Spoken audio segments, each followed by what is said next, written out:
소년이 온다를 이제 좀 보겠습니다. 다음 시간에는 이제 작별하지 않는다를 중심으로 할 건데, 오늘은 소년이 온다를 좀 보겠어요. 자, 사르트르가 노벨상을 거부를 했는데, 거절, 고맙 좀 안 받겠다 이 정도 했어요. 그랬는데 세계 사람들이 놀랐다. 노벨상 왜 안 받노? 주면 받지. 받고 나서 뭐 불만을 말하지. 뭐 이런 정도로 놀랐어요. 그럼 왜 그런 일이 생겼나? 사르트르가 평상시에 노벨상 위원회를 욕을 막 하면서 나는 줘도 안 받을 거다라고 미리 여러 차례 말했으면 세계인이 안 놀랐겠죠. 그리고 노벨상 위원회가 상도 안 줬겠죠. 그 말하자면 일반인식으로 말하면 노벨상 위원회와 사르트르 사이, 사르트르와 세계의 수많은 사람들 사이에 노벨상을 어떻게 줘야 되느냐, 뭐 주면 받나 안 받나 이런 의사소통이 없었다는 거죠. 이 의사소통이 없거나 원활하지 않으면 사회학적으로 말해서 공동체가 아니라고 봅니다. 예를 들어 누군가를 감옥에 독방에 가다 놨다. 이러면 그건 사회가 아니에요. 인간은 깨어있는 시간의 70%를 말하거나 글 쓰는 데 사용한다고 학자들의 연구 결과가 되어 있어요. 그러니까 사람의 사는 것은 깨어있는 시간의 대부분을 주로 말하는 데 써요. 글 쓰는 데는 일부만 쓰고 일부 사람만 쓰니까 말하는 데 써요. 그러니까 말을 할 수 없는 상태가 되거나 말해도 서로 주고받는 소통이 안 되면 공동체로 보기 힘들어요. 그러나 정치적으로 감옥에 혼자 갖다 놨다거나, 그죠? 아니면 높은 사람이 시키면 대답 한마디 안 하고 시킨 대로 해야 되면 의사소통이 왔다 갔다 안 되니까 의사소통이 안 되기 때문에 진정한 공동체로 보기가 어렵죠. 제가 지금 현재 집에 저 혼자 있는데 혼자 있으니까 가정 공동체가 됩니까? 안 돼요. 나무 가정을 파괴하려고 그러네. 왜 안 됩니까? 지금 딸 있는 외국에 가 있는데 휴대폰 들고 하잖아요. 휴대폰 들고 날마다 자기 사진 찍는 거 나한테 보내가지고 나보고 찬사를 늘어놓아라 하면서 강요를 하고 있어. 할 수 없이 막 찬사를 늘어놔야 돼요. 왜? 안 그러면 공동체가 안 되잖아. 의사소통이 안 되잖아요. 아, 귀찮게. 나 바빠 죽겠는데 막 수시로 막 또 나는 또 밤낮이 다르니까 잘 때 막 온다고. 그럼 뭐 밤새도록 그 보여. 근데 아무튼 그걸 하고 있어야 돼요. 그러니까 주고받는 거예요, 소통을. 그래서 아까 말씀드린 것처럼 가장 단적으로 소통이 안 되는 상태를, 그러니까 철학으로 넘어가면 소외라고 하는데, 인간 소외. 보통 동네에서 학생들식으로 말하면 왕따. 누구를 왕따 시키잖아요. 그러니까 같이 이야기하는 안에 안 넣어주는 거죠.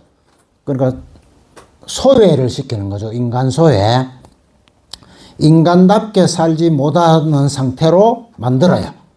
그러면 문학이니까 말하자면 인간답게 산다는 거는 자기하고 가까운 사람이나 자기가 관계되는 사람 혹은 조직이나 그 세력과 내가 하고 싶은 말이 있으면 할 수 있는 상태, 그 내 말이 맞으면 받아들여지는 상태, 이것이 되어야 이제 공동체가 형성이 되고 그게 잘 유지가 되어서 사람다운 삶이 가능해지는데, 인간 소외를 가장 가로막는 것은 1번을 전쟁으로 봐요. 지금 전쟁이 나서 여기 수류탄이 떨어졌다. 그럼 여기에서 누가 인격이 고상하냐고 아무 관계없이 책상 밑으로 들어가요. 절대 그런 짓 안 할 것 같은 사람도 양복 입고 넥타이 맨처럼 바닥을 긴다고. 인간은 그래 사는 건 아니잖아요. 그리고 전쟁이 나면 어느 누구를 막론하고 극단적인 인간 소외 현상으로 몰리기 때문에 전쟁이 나면 소통이 불가능하죠. 죽는 것 다음으로 불가능하죠. 죽으면 끝나고 아무하고도 말 못하니까 끝나고, 전쟁이 나도 저쪽에 총을 쏘려고 그런다. 내가 야, 인간적으로 이야기해. 누가 총을 쏴가지고 누가 죽어야 되는지 대화를 한 다음에 죽는 사람이 정하자. 이게 됩니까? 그런 새 맞아 죽죠. 전쟁. 극도로 가난한 상태. 너무너무 가난하면 인간답게 살기 힘들어요. 제가 지금 조금 인간답지 않게 보이는 거는 굶고 이래가지고 그런 거예요. 그 다음에 대단한 질병. 너무 아파. 너무 아프면 제가 손가락을 약간 다쳐보니까 이거 병원, 동네 병원에 집으로 갔는데 여자 의사가 이거 뭐 그걸 가지고 그렇게 아파합니까? 그러더라고. 그 말은 안 하고 당신도 한번 아파봐라. 되잖아요. 너무너무 아프면 정신없어요. 그러니까 질병. 이게 어디 나오나 손가락이. 작별하지 않는 데에 나오죠. 작별하지 않는 데에. 딸 인선이 손가락이 잘리고 그 어머니가 옛날에 자기 동생이 초등학교 1학년인데 총 맞아 죽었을 때 피를 너무 많이 흘렸기 때문에 자기가 손가락을 이렇게 해가지고 피를 먹여줬는데 그 피를 죽어가는 동생이 빨아먹는 것 같을 때 굉장히 행복했다. 이게 나오죠. 그래서 이 어머니가 치매에 걸린 상태에서 옆에서 자는 나이가 상당히 많은 자기 딸 인선이 자고 있을 때 와가지고 입에다 손가락을 집어넣잖아요. 자기 동생을 못 살린 것을 생각해서 구조가 그렇게 이제 가는 거죠. 이해가 되시죠? 그 다음에 정치적인 독재, 또 무분별하게 작동하는 행정 권력, 이런 것들이 인간답게 사는 삶을 이제 방해를 하죠. 그러면 제일 심한 게 전쟁이라고 했습니다. 그러니까 소년이 온다가 광주에서 벌어진 일을 전쟁 상태로 보는 거죠. 원래 국가와 국가끼리 싸워야 전쟁이라고 하거든요. 집에서 부부간에 싸우는 거는 사랑과 전쟁 하는 제목이 있어 그렇지 전쟁 아니에요. 부부가 싸우는 게 사랑과 전쟁이 되려면 부부 둘 다 어느 나라 왕이라야 돼요. 그런데 동네 사람 부부가 무슨 전쟁을 합니까? 그건 그냥 싸우는 거예요. 전쟁은 국가끼리 하는 건데 이게 논리적으로 이해할 수 없는 상태. 그러니까 중삼인 동호가 이해를 못 하잖아요. 왜 국군이 일반인한테 와가 총을 쏴가 죽이느냐. 그러니까 죽었는데 왜 태극기를 덮으시오? 국군한테 죽었으면 나쁜 놈이라 해야 되는데 왜 태극기를 덮으시오 놓고 애국가를 부르나? 죽은 사람이 나쁜 놈이면은 태극기 덮으셔주면 안 되고 애국가 불러주면 안 되는데 왜 그러냐라고 중삼이 이해를 못 하죠. 그래서 김은숙이, 고3인 김은숙이 그걸 설명을 해주죠. 그 안에 보면 이런 말이 있죠. 이 죽은 사람들이 한테 태극기를 덮어주고 하는 거는 누군가의 지시를 받아가지고 총을 쏜 군인들한테 죽었는데 지시란 군인들을 국가로 볼 수 없기 때문에 그리고 쿠데타를 해가지고 부당한 권력을 잡았으니까 뜻은 그거죠. 국가로 인정할 수 없기 때문에 말하면 이 죽은 시민군이 오히려 옳은 사람들이다. 이런 뜻을 한마디로 슬쩍하고 지나가죠. 중3한테 고3이 그걸 막 몇 페이지 걸쳐서 설명하면 또 이상하잖아요. 소설에서. 그 시기인 소설이 토지예요. 박경리의 토지. 박경리 토지는 최고 지식인부터 저 밑에 하인까지 지식 수준이 같아요. 전부 다 어려운 말을 일상적으로 하고 있어요. 달라야 되거든. 그러니까 5살짜리, 10살짜리 이런 게 달라야 돼. 한강 소설이 딱 하나 그게 있던데 소년이 온다에 보면 동호가 6살인가 7살일 때 표현 요래돼 있어요. 그때 자기 어머니 보고 햇빛이 잘 비치는 곳으로 끝날 때 꽃이 피어 있는 곳으로 그쪽으로 걸어 다니지 왜 그늘로 다니나. 이건 이제 문학적인 비유죠. 왜 힘들게 사느냐. 잘 살지 않고 이 말이죠. 근데 6, 7살짜리 아이가 이제 세상은 모르니까 그걸 비유로 꽃핀 대로 안 다니고 햇빛이 환한 대로 안 다니고 왜 그늘로 다니나 엄마. 응? 잘 살아봅시다 이 말이잖아요. 그렇게 말하는 그 대목이 소설 끝날 때쯤 되면 그거 나오잖아요. 그러니까 그렇게 못 살았다는 얘기죠. 소설 끝날 때 그 얘기가 나오는 거는 6살 때 동호가 그래 말했는데 그렇게 못 살았는데 그러가 자기 아들은 총 맞아 죽었고 본인은 치매가 지금 걸려있는 상태 이런 상태가 왔잖아요. 왜 이런 일이 벌어졌느냐? 그러니까 세계인들이 뭐라고 보느냐? 광주에서 벌어진 일 때문에 그렇다. 광주에서 무슨 일이 벌어졌나? 역사적 트라우마가 있었다. 생각만 하면 잠이 오지 않는 악몽을 꾸는 트라우마가 있었다. 그것이 소설 안에서는 극복이 안 돼 있지만, 김진수도 자살도 하고 이렇게 돼 있지만, 극복하려는 것을 보여주고 있다고 보는 거예요. 그게 말하자면 어머니가 소년을 보는 겁니다. 치매에 걸린 어머니가 죽은 자기 아들을 보는 거예요. 언제 볼 수 있습니까? 현실에서는. 못 보죠. 현실에서 자기 아들을 보려면은 이른바 광주 사태라고 하겠어요. 가 안 일어났어야 돼요. 근데 이미 일어났고 죽었어요. 어머니는 다시 볼 수가 없어요.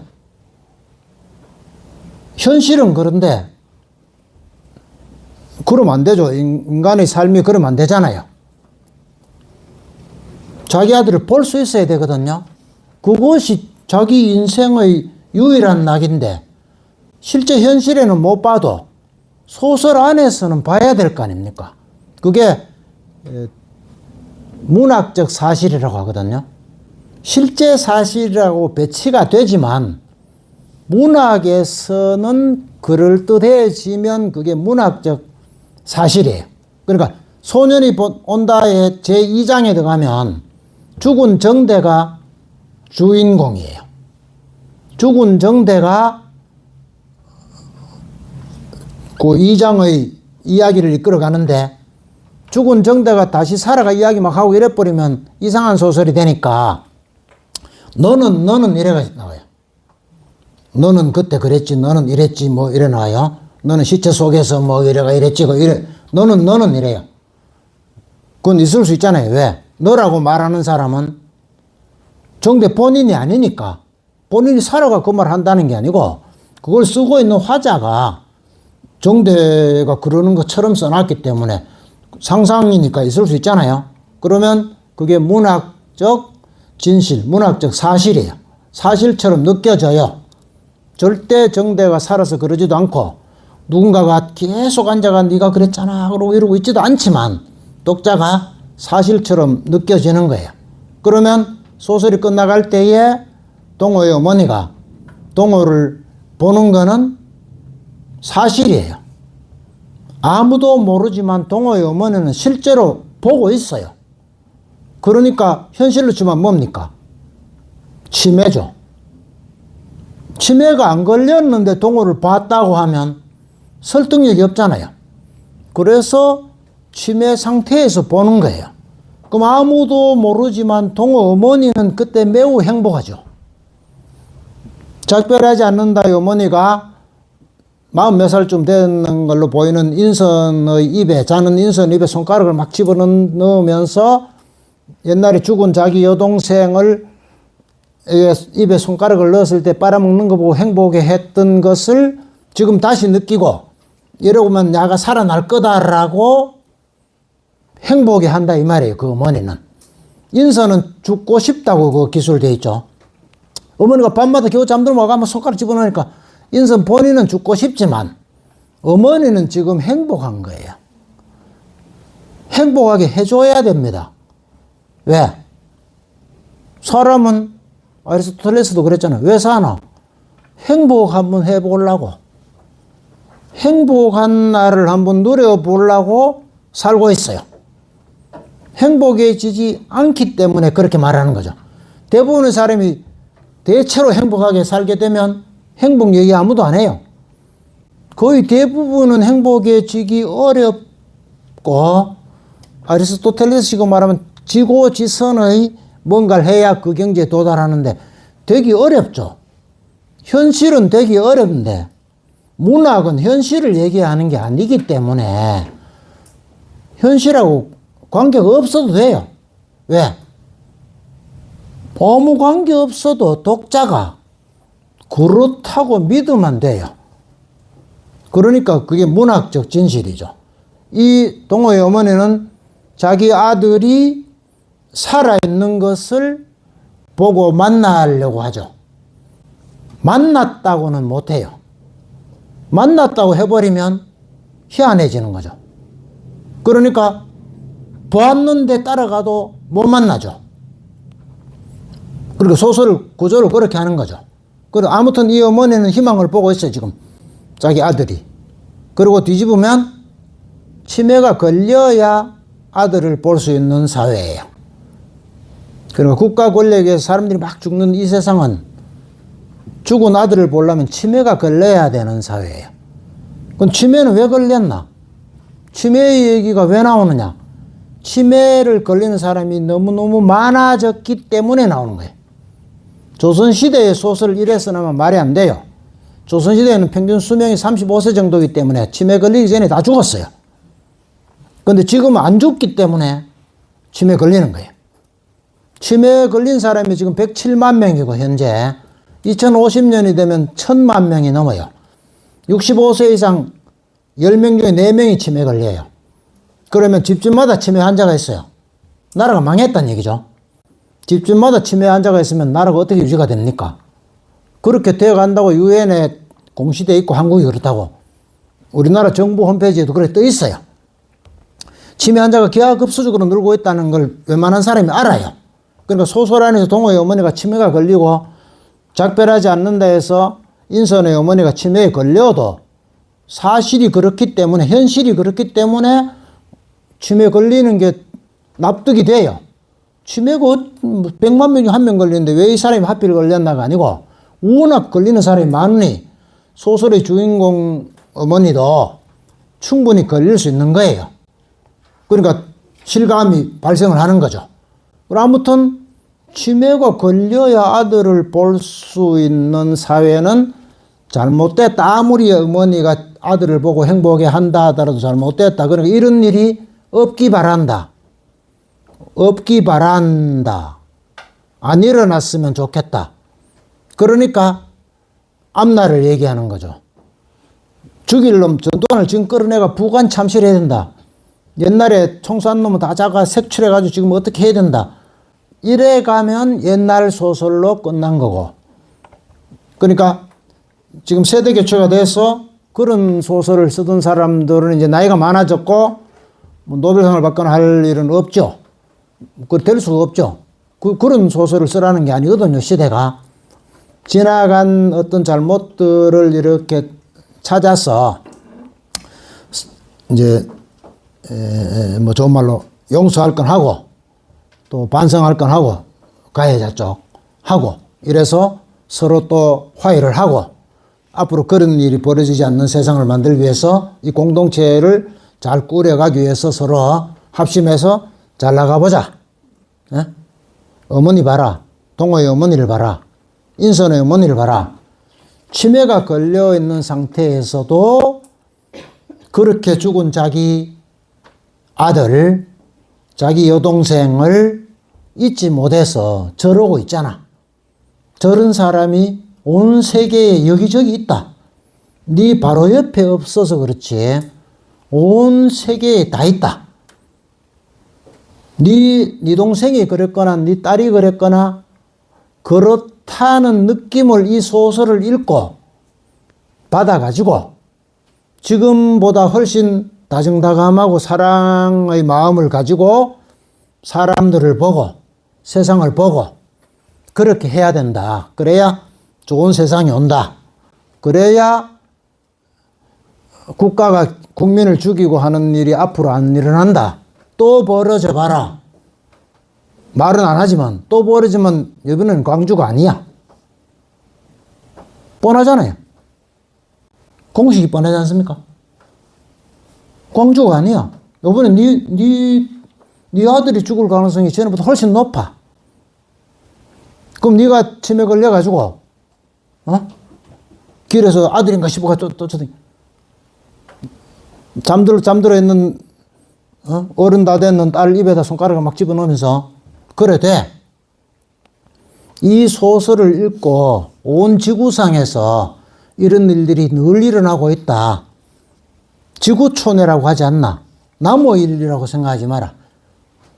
도청에 물 분수를 올리니까 김은숙이 전화를 걸어가지고 지금이 사람이 금방 죽고 며칠 됐다고 축제하듯이 분수를 올리나 끝이요.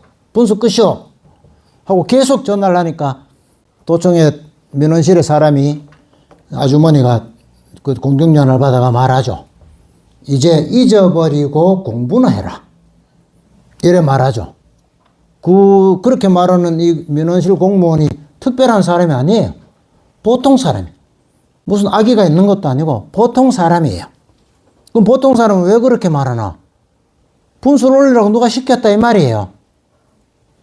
근데 시킨다고 다 하면, 시킨다고 광주가 총 막 쏘고 시키니까 총 쏘다잖아요. 그 삼촌 목사님 말씀은. 시킨다고 총을 쐈는데 그 사람이 무슨 죄가 있나 이래잖아요. 시킨다고 총을 쏜다고 다 쏘면 온 국민이 다 죽는데 그거는 예외로 하더라도 시킨다고 총을 쐈는데 네 아들이 죽었을 때도 그럴 거냐? 이잖아요. 소설에서 가까운 사람들이 그렇게 죽고 하는 거는 남의 얘기라고 보지 마라는 거죠. 잊어버리고 공부는 해라. 니한테 이익되는 일은 해라. 이 말이잖아요. 모두가 다 있고 저한테 이익되는 일만 하면은 공동체가 아니죠. 서로 이야기할 필요가 없어요. 각각 자기 이익만 찾아가면 그러지 말자. 막 내놓고 큰 일을 하지는 못한다 하더라도 누군가를 불쌍하게 생각하거나 누가 울면은 울만 하니까 우는구나. 이 정도는 돼야지. 너무 일이다. 잊어버리고 그걸 어떻게 잊느냐. 내 친구가 총에 맞아 죽는 걸 내가 봤는데 동호로 치면 내가 어떻게 잊느냐. 내 친구가 거기서 죽는 걸 내가 봤는데 내가 어떻게 잊느냐. 내가 잡혀가가지고 말로 설명할 수 없는 고문을 당했는데, 그러니까 직접 말 안 하잖아요. 그 소설에 보면. 직접 말하지 않고 머릿속으로만 이런 일을 당했는데 내가 당신 논문 쓰는 당신한테 어떻게 말하느냐라고 독자한테는 말해야 되니까 글자를 삐딱하게 델릭처럼 해가지고 써놓잖아요. 이런 일은 고문을 당했는데 내가 당신한테 어떻게 말하냐 이 말을. 이렇게 사는 사람들이 이렇게 저렇게 있다면, 그러니까 그런 느낌을 가지고 이 사회를, 그러니까 고문을 하는 사람, 청소라고 시키는 놈, 맞아 죽은 사람, 치매가 걸린 어머니, 뭐 다 있다. 온 생각을 해. 확실히 좀 전두환은 왜 총사라고 했을까? 또 생각해보고, 시킨다고 총을 쏜 사람은 왜 쐈을까? 막 애들을 죽이고는 내가 영화의 주인공 같지 않나라고 장교가 말하는 대목이 나오죠. 그런 사람도 있어요. 또 꼭 그 일이 아니라도 문학은 비유와 상징이거든요. 나는 적어도 광주가 사람을 총으로 아들을 총사가 죽이진 않았다. 이래 말하면 안 돼요. 그것하고 뭔가가 닮은 짓을 사람은 누구나 다 하고 있어요. 제가 지금 여러분을 놓고 막 떠들고 있잖아요. 이거나 그거나 비슷한 거예요. 듣고 있는 분들이 뭐 할 수 없다, 막 지금 나갈 수도 없고 참고 들어야지 이래 생각하면 열 몇 살 먹은 애들한테 총을 쏘는 것하고 같은 행위예요. 그렇죠? 너를 위해서 하잖아요.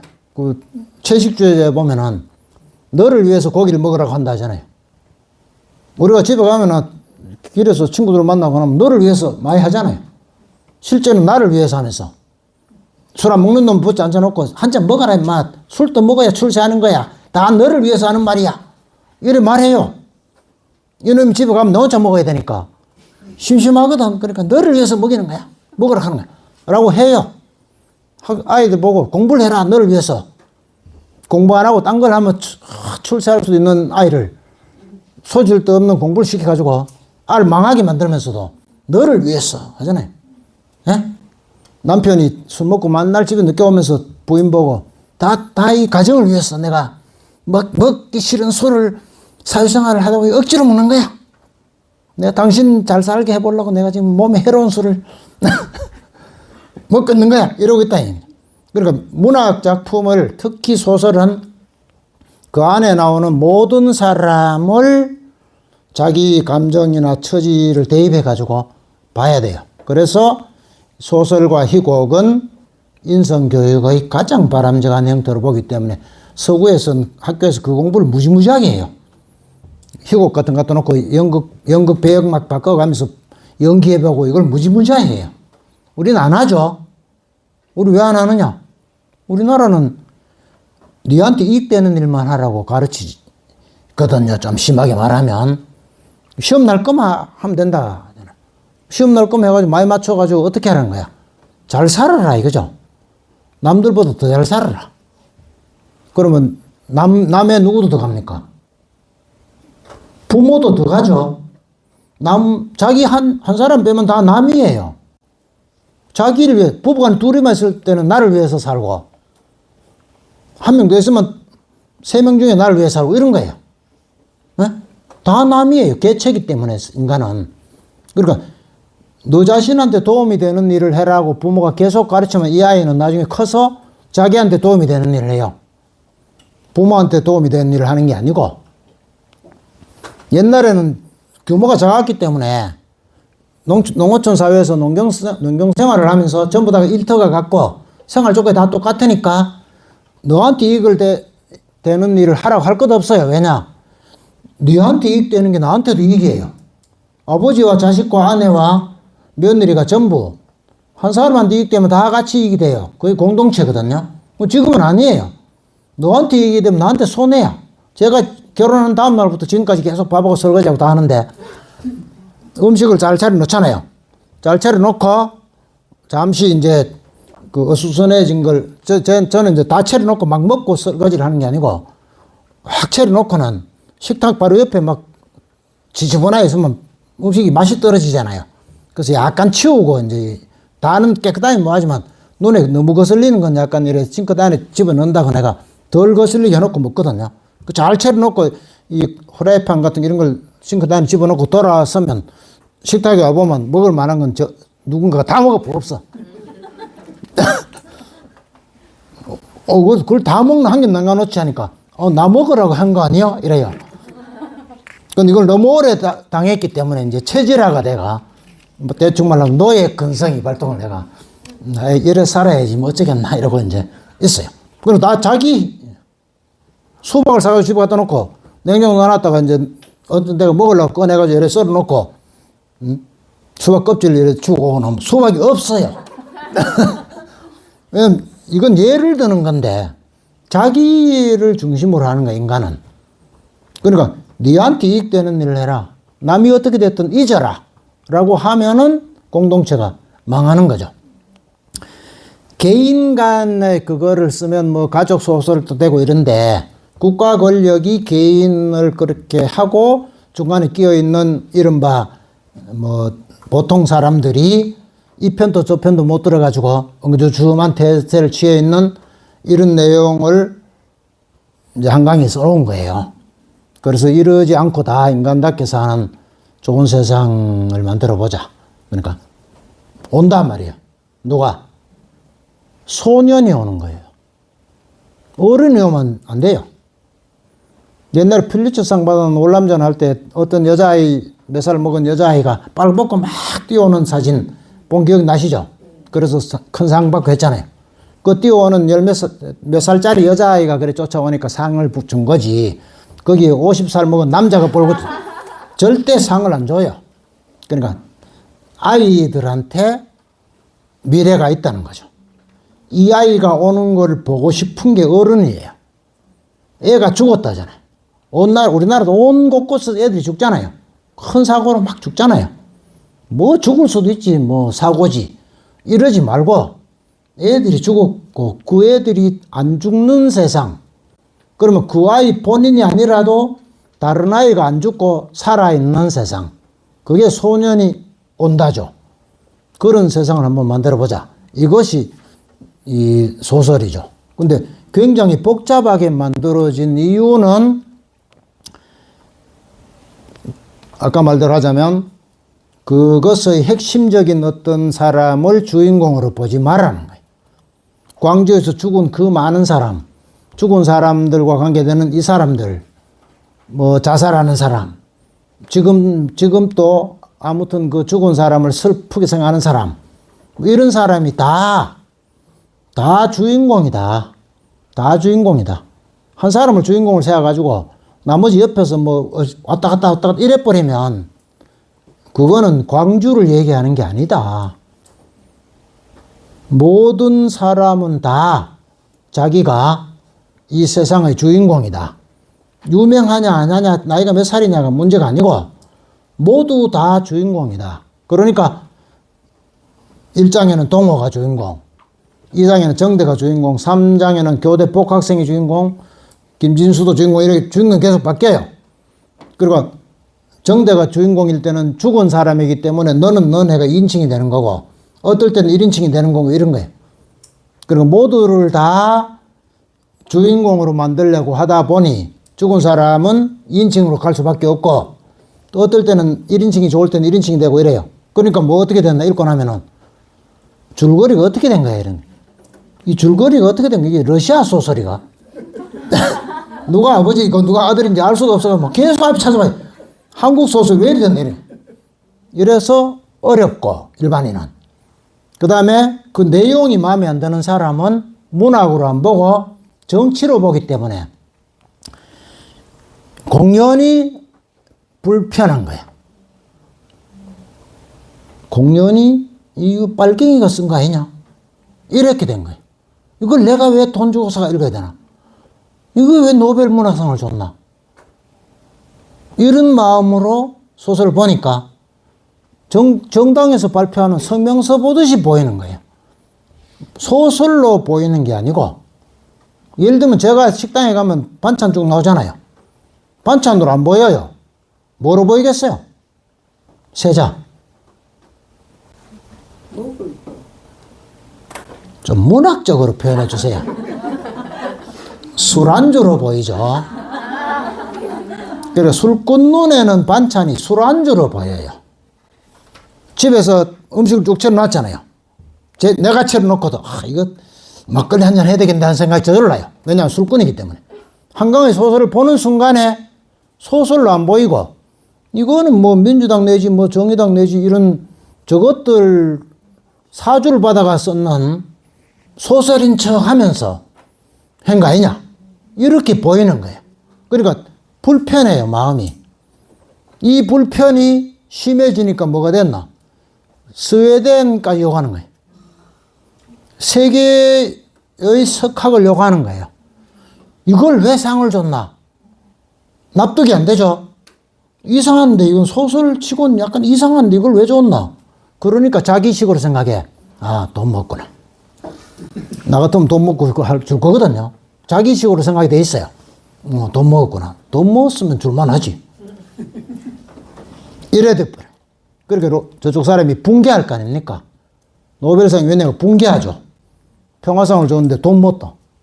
세계적인 지옥이거든요. 세계에서 투명한 1, 2, 3번이 어디냐면 스웨덴, 노르웨이, 핀란드예요. 그러니까 우리가 상식적으로 생각해서 사진을 찍었을 때 하늘이 파랗고 숲이 새파랗고 집들이 깨끗한 집들이 드문드문 있고 요런 풍경인 나라들 있잖아요. 뭐 캐나다도 그렇고 뭐 이런 나라들 있잖아요. 이거는 다 세계적으로 청렴도가 손가락에 10등 안에 다 들어가요. 그 나라의 노벨상 위원회 보고 돈 먹고 상 조직하니까 붕괴할 거 아닙니까? 붕괴. 우리나라는 먹고 살만한 나라 중에 부패가 제일 심한 나라예요. 그거 다 알아요, 저 사람들이. 저것들이 저끼리 내 돈 주고 하니까 노벨상도 돈 주고 돈 줬다 하고 있다. 그 우리를 어떻게 보겠습니까? 그죠? 그럼 아무튼 그런 걸 다 고려해가지고 썼는데, 아무튼 소설로 안 보는 사람은 불편하고, 그 다음에 옛날 소설 보듯이 보는 사람은 기술적으로 읽기가 불편하죠. 주인공이 나가 홍길동이 나가 처음부터 막 촥 가면 나머지 뭐 왔다 갔다 하는 거는 죽든지 말든지 별 관계 없고 그냥 촥 보면 되는데, 이거는 뭐 계속 주인공이 바뀌지, 인칭도 바뀌지, 말투도 바뀌지, 중간에 시도 써놓고 뭐 이 현실인지 상상하는 건지 알 수도 없도록 막 뒤섞어놨지. 다 읽기 전에 한 반쯤 읽고 나면 아직 안 끝났나 싶어가 뒤로 막 몇 페이지 남았나 막 세고 이러잖아요. 빨리 돈 주고 샀는데 읽긴 읽어야 되겠고, 왜 안 끝나지? 하면서 이런 형태가 되는 거죠. 아무튼 다음 시간에 작별하지 않는다 하겠습니다. 이번에는 주제가 중심이고 다음에는 소설을 쓰는 그 기법이 중심이에요. 내 주제가 조금 더 쉬우니까 다음에는 기법을 중심으로 왜 이렇게 써놨나 이걸 중심으로 할 거니까 다음 주에도 많이들 오세요. 그리고 보통 말로 애들은 데려오지 마세요.